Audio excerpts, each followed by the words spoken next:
So yeah, I wanted to show you a little bit. Good. Right? I'd love to see. Yeah. So a big part of it is exploration. That's it, right? If I land on a planet like this one, like no one's ever been here before. There's landmarks like this point of interest here, right? So this is a... Oh, that looks safe. This is a relic. So we can go and interact with it. And this is like a Korvax relic, right? It teaches you an alien word. And you can you get these little bits of almost like interactive fiction, right? Choose your own adventure. So I happen to know what the right thing to do is here. So I like go to sleep in front of this monolith. Okay. And when I wake up, it's daytime and I've been healed. My health is recharged. And learning stuff like that, that's a big part of the game. Like each planet has its own kind of set of rules and you're trying to adapt to them. You're learning what does what, right? Was there something that I could have chosen in front of that monolith that would have done some real nasty stuff to me? Yeah. Oh, okay, cool. Yeah. You go around being kind of you know, really respectful of these alien planets that you're going to, or do you just That's go the respect gun that he's using right like, there. Shooting some plutonium crystals? That's the environmental respect gun. Yeah, I should be using my mining laser, right? So, okay. And that's the other thing in the game, like a big part of exploration is finding the resources and the planets around you. You're using those resources to build technology. Yeah. And to do things like recharge your shield, recharge your protection, an extremely cold planet. Yeah, I notice every once in a while we're taking damage because we're getting really cold now. So I can pop in here into my weapon and install some new technology. I'm using silicon and sulfur, and I can build this land disruptor. Now that I have that, I can start making some holes in the world. Oh, good. It's a whole new level of respect for the environment going. Right, exactly. But so we found some caves, right? And it's nice and warm down here. So we're out of the cold. Oh, man, this looks so cool. And that's... I love this. So I knew that there was a cave down here, but that wasn't just luck, because there are caves actually pretty much everywhere on this planet. They go on for like kilometers. If you just go down and kind of start exploring. Once I have a gun like this, and I've kind of upgraded myself in this way, I can find those. I can find resources that no one else has found before, or I can make my own little shelters.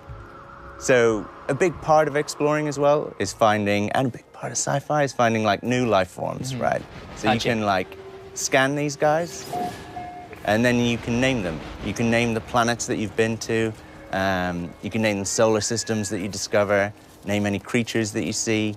And if you do, then when other people come to those planets, they'll see those same names. They'll see whatever stupid name you think of. I'm just gonna name them all after me. Right, I knew I'm just that gonna everything. Oh, that's an Anthony. Right. What's it eating? Oh, it's eating an Anthony. Yeah. What planet is this? Planet Anthony. Yeah. So we'll know. Your journey towards the center of the universe is just gonna be, you know, the Anthony journey, basically. My humble journey. Yeah, exactly. The cool thing is like that a lot of these planets are already occupied, not by other players, but by like alien life forms. So like these bases like this are sometimes occupied. Oh, wow. So I'm just gonna go save my game, and we can go talk to this guy.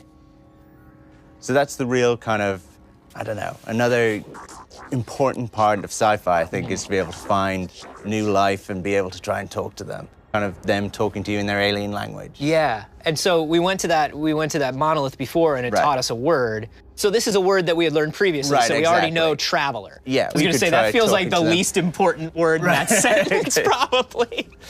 But if we choose the right options and we're interacting with him in a good and positive way, then not alone will he be happy and he might reward us, our standing with that race will raise, right? Okay. So they consider us better. I wanna do it. Yeah, okay. I want to do it. I want to do it, though. Oh, peaceful planet. Yeah, until you came along. It's all he's ever wanted. Oh my gosh, I'm so happy. Do you remember what the first thing I asked you about this game was? I believe you asked if you could carve your name into a planet. It was, can I write my name in the planet, and can I poison the water supply? Ah, that's right, yeah. I'm gonna shoot that guy. I'm new here. I'm new here. Come back.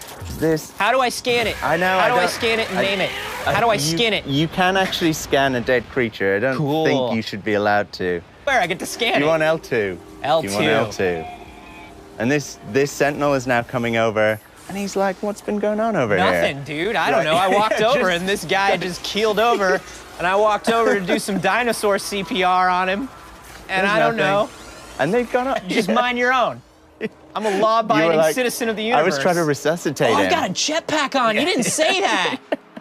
You were just walking around. There's a reason I didn't tell you that. Like a jerk. You could have been jetpacking the whole time. Legs. I'm not like the Henry David Thoreau of space. I'm flying around on a jetpack if I've got one. Suddenly I have a feeling like I don't want to release this game. Release the game. Release it to me. So, okay, so I scanned that creature, that poor creature that died of an unknown. What do you want to name him? Yeah, I would love to name this creature is what I'm getting at. So would I go to options, right? Right, go to your discoveries page. Discoveries page. L1 and R1. Yeah, there we go. There he is. Oh, that's what he looked like when he was happy and alive. I would name him Crimesaur, except he didn't get away with it. So he gets named Anthony. Of course. And then Destructor, so I'm gonna be Lord Destructor XXX. Hey, buddy. What are you, like a happy little crab guy? What's your life like? Boom! I'm mining you. I'm using a mining laser to mine your entrails. Right, you can melee. I can melee? Okay. Oh, yeah. Yeah. Hey, come here, buddy. Knock this dude around. So if you look up when you're doing that? This is, by the way, a sea Anthony. Okay. Well, at least, you know, you're getting more and more imaginative. Yeah, well, you got to. Right, okay. Oh, you can make that dinosaur rocket jump. I have captured the dinosaur's flag. Is that how this game works? Yes. So I got sentinels after me. Yeah. Oof. It's okay, we saved our game. So we're gonna restart back at the base where we saved our game. Right. You were paying attention. I was paying attention, right. I do remember that. Okay, cool. I know that's the point of the game, but I had forgotten that as we were walking around on the planet. Like I had literally, there was enough stuff, there was enough to do that I had totally forgotten that we could just bolt anytime we wanted. So let's crazy. Let's just get out into space. So I'm gonna summon my ship. It's quite sciencey looking. Yeah, right. I like it. It's not that well armored, but it is it's got some cool tech installed. And so, because this is the game, you can just hop into your ship, and just like that, I've already flown over that entire area that we played in. Right. That's so nuts! That's so nuts! So I could fly seamlessly out into space, and then you're working with a totally different scale. Yeah. So if I just slow down once I get out here, you can see some of the moons of that planet. Some asteroids hanging out in space, and you can see some of these trade routes. So that's traders going about their business, right? Bringing goods back and forth to the space station, going down to the planet and gathering some at outposts. I love that you can see contrails where things are typically traveled to sort of guide you. And you can actually make out, and you could from the planet, below, you could see islands and kind of continents and more detailed. And we saw some freighters up there, right? And because, we've decided that you're going to play as a space jerk, I can show you the kinds of things that would happen, right? You flew into space, and I was like, the first thing that I wanted to scream out is, and now we're in a space combat game. Right. But I know that you don't have to shoot anybody if you don't want to. But we can. We can, let's. But I'm in this tiny little ship, and these are huge freighters, right? But I can blow out some of their cargo holds, and I can, grab some cargo. I'm going to get a wanted level for doing that. And they're kicking my ass straight away. But, I needed to show you because I know this is what you're going to do. This is the first thing you're going to do.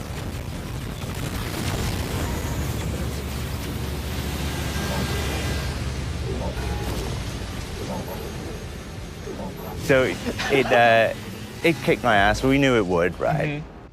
So that's kind of cool. That was tiny.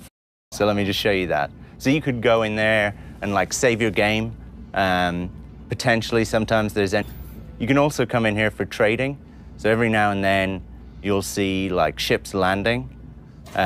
But the reason I've brought you here, right, is there's a window. Right.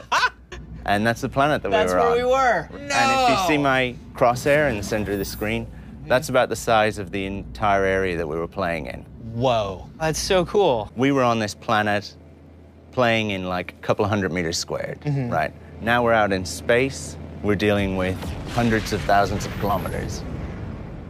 And if I pop out into the map, this is the galaxy. And we're dealing with light years. So this is the star that we're just orbiting around, where day was turning from night and stuff like that. That was done because our planet rotated around its axis and turned around this star. Sure. These are the other stars that we can reach nearby, right, with our current hyperdrive. And that over there is the center of the universe. This is the path towards it. Whew. But it's like a really long way away. Wow. And every one of those stars is its own solar system, with its own, like, NPCs and buildings and freighters and ships, creatures. That is so crazy. This is so amazing. I was just like, it's not just great because you can explore the universe, but like it's a game. That sounds really daft, but like it was like this beautiful, limitless thing, and now it's like a beautiful, limitless game. Yeah, I think that's the idea, right? And it's always been the idea. Like, there's a weird thing, which is most of the time when we've had the opportunity to show the game, it's been these amazing things like E3, right? Oh, yeah. On stage. And it's really hard in something like that to go, hold up, everyone. I'm going to show you the inventory UI screen, you know? But that to me is really exciting. But that's you what know, brings it it's to like, life. this is how you upgrade your weapon. But it doesn't, it's probably not the right moment. Yeah, like the 30 seconds I've got, you just want me to zoom out for 30 seconds. Let me just show you the pause menu and talk you through some of the options. Here's the health bar. Yeah, exactly. But that's what I want to do, because that's what interests me in games, because I'm really into mechanics, obviously, as a developer. But so we focus, I guess, on that kind of stuff, or at least that's what people want to see. But now it's like, it's nice to just sit down with people and just show them the game and let them play the game. And also a lot of that stuff is like coming together, you know? You kind of, as you progress through development of a game, you start to feel more comfortable with things, and there's a lot of things that we haven't talked about. So let's start with, I want to start with the maths, because one of the biggest, probably the most popular question I always see is that I don't understand how, right? Because if a game's that big, all games would be that big, but there's not enough memory. So you talked about sine waves when you were giving our presentation, but can you just describe to people how the game calculates and builds the planets in a way that means that anyone who then returns to it gets the same experience, and how the game can still function? Yeah, I think this is like probably a thing that I'm really excited to talk about, but I don't think it's cool. In fact, I'm pretty sure it is cool. If there's one thing that life has taught me and my interests have taught me is that maths actually isn't that cool. And I've learned that the hard way. But the game, like, it is useful to explain that to people from a maths function. And the input to that maths function is where you're stood, right? And since the input's the same and maths is maths, then the output will always be the same. What you see around you will always be the same. So if you see a tree on top of a mountain, then if like you fly to that planet and fly to that mountain and land on that mountain, that tree will be there. Yeah. And it's generated around you there and then, which is cool.